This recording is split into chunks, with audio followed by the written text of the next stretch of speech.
Yo mga idol, kamusta? Sports Talk PH nga pala. Ang pahayag ni Turman at Crawford, pag-usapan natin yan mga idol. Ngunit bago ang lahat ay huwag kakalimutang mag-subscribe at i-click ang notification bell button for more sports talk. So habang naghahanda nga po ang former Unified Welterweight World Champion Kit One-Time Turman para sa bigating laban niya kontra sa current undefeated WBO Junior Middleweight World Champion Tim Tszyu, ay natanong si Turman sa kanyang latest interview kung ano daw ba ang masasabi niya sa pinaplanong pagbabalik ng ating pambansang kamauman ni Pacquiao sa professional boxing ngayong taon. At dito nga po ay sumagot si Turman na si Pacquiao umano ang pinakamatapang na nakilala niya sa lahat. Wala umano itong kinakatakutan at wala din umano itong pakialam kung sino ang itapat sa kanyang harapan sa ibabaw ng lona. Subalit hindi daw natin masasabi na yun ang dahilan kung bakit nangangati pa din si Pacquiao na bumalik sa boxing sa kabila ng kanyang edad ngayon na 45 years old. Giit ni Turman na posible umanong nababagot si Pacman sa buhay niya ngayon na wala na ang boxing. Posible din daw na malaking pera ang nakinikita ang dahilan. O kaya naman ay namimiss niya lang talaga ang hiyawan ng mga fans sa loob ng venue habang nakikipagbugbugan siya.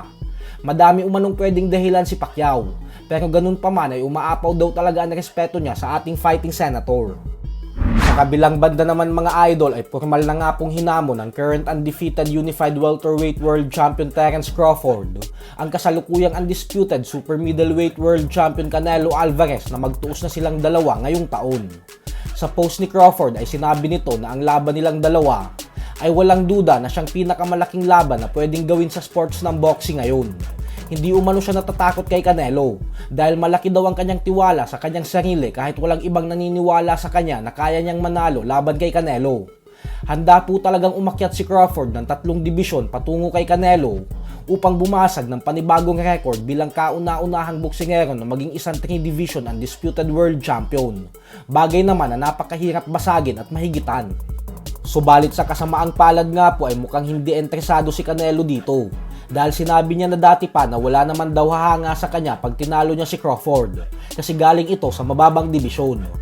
Pero ang banat naman kay Canelo ng mga fans ay bakit umano si Charlo ay pinatulan niya sa kabila ng mas mababa din naman ito ng 2 dibisyon sa kanya. Posible din na ito ang dahilan kung bakit hanggang ngayon ay hindi pa ulit lumalaban si Crawford kasi posibleng inaantay talaga nito si Canelo lalo pat mukhang hindi na matutuloy ang rematch nila ni Spence. Samantala, bumanat nga po ang current WBA Junior Welterweight World Champion Rolando Romero sa kanyang makakatapat sa susunod na buwan na si Pitbull Isaac Cruz. Ayon kay Romero ay hindi naman daw mukhang Pitbull si Pitbull at bagkus mukha daw itong Chihuahua. Isang malaking insulto po ang banat na ito ni Romero. Kaya naman agad ding sumagot si Pitbull at sinabing hahayaan niya na lang daw magsalita si Romero kasi panigurado naman daw na si Romero ang magmumukhang Chihuahua pagkatapos ng bakbakan nila.